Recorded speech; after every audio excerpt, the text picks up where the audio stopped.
Hello बच्चों, चलिए प्रश्न देखते हैं। इनमें से कौन से लक्षणों को आर.एच. व्हिटेकर ने 5 जगत वर्गीकरण प्रणाली में उपयोग किया? कोशिका संरचना और थैलस का संगठन, भोजन का तरीका एवं प्रजनन, जाति वृत्तीय संबंध, उपरोक्त सभी।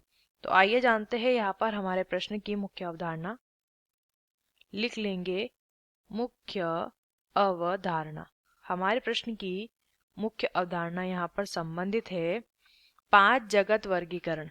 5 जगत वर्गीकरण, 5 जगत वर्गीकरण से संबंधित हमें प्रश्न दिया हुआ है। 5 जगत वर्गीकरण के बारे में जान लेते हैं। देखिए, वैज्ञानिक का नाम भी दिया है प्रश्न में। वैज्ञानिक का नाम दिया है आर.एच. व्हिटेकर।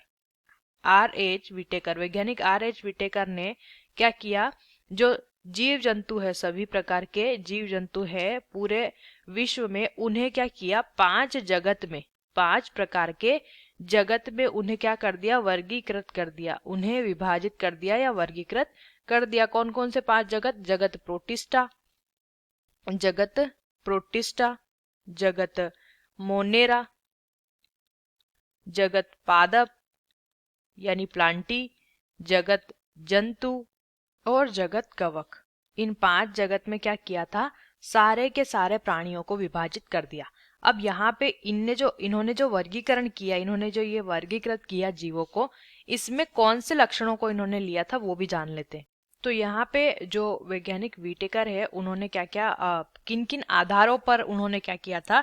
जीवों का वर्गीकरण किया था। देखिए, कोशिका की संरचना, जीव में कोशिका की जो संरचना होती है उसके आधार पर, कोशिका की संरचना के अलावा कोशिका की जटिलता, जटिलता लिखेंगे, कोशिका की जटिलता, जटिलता के आधार पर कोई संरचना और जटिलता। दूसरा, इन्होंने शारीरिक संरचना, शारीरिक संरचना के आधार पर भी वर्गीकरण किया, उसे भी इन्होंने ध्यान में रखा। उसके अलावा एक कोशिकीय बहुकोशिकीय होते हैं, उस प्रकार से संरचना के आधार पर। ठीक है। तीसरा, पोषण की विधि, पोषण की विधि के आधार पर भी इन्होंने वर्गीकरण किया, जैसे कि जीव कुछ विषम पोषी होते हैं, कुछ स्वपोषी होते हैं, इस प्रकार से।